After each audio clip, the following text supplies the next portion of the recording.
एक और बेहद अहम और बड़ी खबर। प्रधानमंत्री नरेंद्र मोदी पीएम विश्वकर्मा योजना की शुरुआत आज करने वाले हैं। स्वतंत्रता दिवस के मौके पर प्रधानमंत्री ने इस योजना की घोषणा की थी। केंद्र सरकार इस योजना के तहत 15,000 करोड़ रुपए खर्च करेगी। इस योजना का उद्देश्य कारीगरों को आर्थिक सहायता देना है। ये योजना कारीगरों के पारंपरिक कौशल को बढ़ावा देने, मजबूत करने में उन्हें थोड़ी मदद पहुंचाएगी और ये कारीगरों तक उत्पाद और सर्विस को भी सही तरीके से पहुंचाने में मदद करने वाली। इस योजना के तहत लाभार्थियों को 15,000 रुपए का टूल किट भी उपलब्ध करवाया जाएगा। विश्वकर्मा योजना की बड़े स्तर पर लॉन्चिंग के लिए देश भर में 70 शहरों में केंद्र सरकार के 70 मंत्री मौजूद रहेंगे। विश्वकर्मा योजना के लॉन्च के मौके पर मंत्रियों की जिम्मेदारी भी तय कर दी गई है।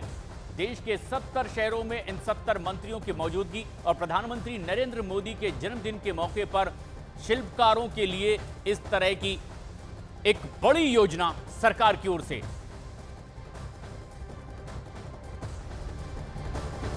प्रधानमंत्री नरेंद्र मोदी ने विश्वकर्मा जयंती पर देशवासियों को बधाई दी है और उन्होंने ट्वीट करके लिखा है, भगवान विश्वकर्मा की जयंती पर अपने सभी परिवारजनों को बहुत बहुत बधाई।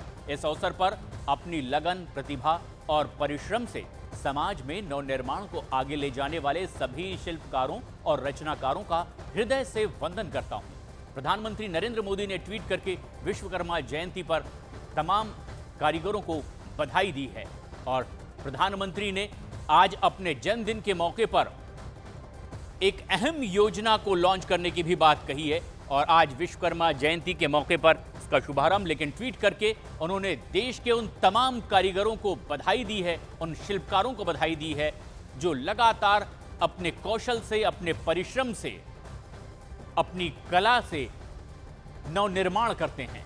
विश्वकर्मा जयंती के मौके पर प्रधानमंत्री नरेंद्र मोदी ने उन्हें बधाई दी है, शुभकामनाएं दी है, उज्जवल भविष्य की कामना की है। उन्होंने लिखा है, सभी शिल्पकारों और रचनाकारों को मैं वंदन करता हूं और इसी मौके पर आज एक नई योजना का तोहफा, पीएम विश्वकर्मा योजना का तोहफा प्रधानमंत्री नरेंद्र मोदी के जन्मदिन के मौके पर, जिसमें कि विशेष टूल किट भी ऐसे कारीगरों को दी जाएगी ताकि वो अपने काम को और बेहतर तरीके से कर सकें। प्रधानमंत्री नरेंद्र मोदी का जन्मदिन है आज और 73वां जन्मदिन है और हर बार हमने देखा है कि प्रधानमंत्री नरेंद्र मोदी की अलग ही तस्वीर सामने आती है। पिछले दिनों हमने देखा था कि प्रधानमंत्री नरेंद्र मोदी अपनी मां के साथ समय बिताया करते थे, वो बॉर्डर पर जवानों के साथ समय बिताया करते थे। पिछली बार हमने उनका वन जीव प्रेम देखा, जबकि कूनो नेशनल पार्क में चीतों को उन्होंने छोड़ा था और आज हम उनका एक ऐसा विजन देख रहे हैं जो कि आने वाले 50 सालों में देश को काफी फायदेमंद रहने वाला है, फायदा पहुंचाने वाला है। उसके जीता जागता उदाहरण ये है, ये दरअसल जो यशोभूमि आप देख रहे हैं, ये इतिहास में स्वर्णिम अक्षरों में लिखा जाएगा। एक ऐसी इबारत होगी जो कि भारत का डंका दुनिया भर में बजवाएगी। 73,000 वर्ग मीटर से अधिक क्षेत्र में बने कन्वेंशन सेंटर में एक ऑडिटोरियम है, भव्य बॉलरूम है और आपको बताएं इस ऑडिटोरियम में 6,000 मेहमान बैठ सकेंगे और इसके अलावा अनोखी पंखुड़ी वाली छत वाला भव्य बॉलरूम लगभग 2,500 मेहमानों की मेजबानी कर सकता है। और इसके अलावा आपको बताएं कि एक ओपन टेरेस भी है जिसे 500 लोग बैठ सकते हैं और 13 मीटिंग रूम्स भी हैं। लेकिन इसकी जरूरत क्यों आन पड़ी, हम बार बार ये कह रहे हैं। अभी तो भारत मंडपम बनाया गया था, उसका निर्माण किया गया था, G20 में तमाम राष्ट्राध्यक्ष यहाँ पर पहुंचे थे। तो दरअसल इसलिए कि पीएम अब दूरदर्शी सोच रखने वाले प्रधानमंत्री नरेंद्र मोदी ने